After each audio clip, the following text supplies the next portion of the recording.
વડોદરાના શિનોર તાલુકામાં ભારે પવન અને વરસાદ વચ્ચે ગોઝારો અકસ્માત. વડોદરાના શિનોર તાલુકામાં ભારે પવન અને વરસાદ વચ્ચે ગોઝારો અકસ્માત સર્જાયો હતો.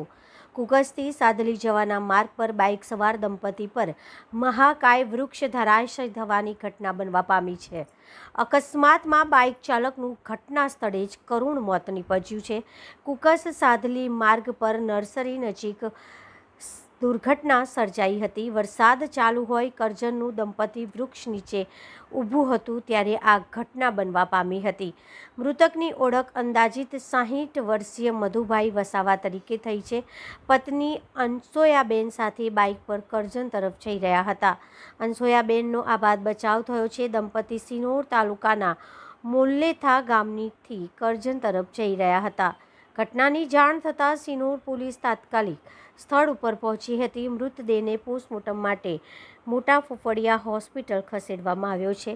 સમગ્ર શિનોર તાલુકામાં ભારે પવન સાથે ધોધમાર વરસાદ યથાવત છે.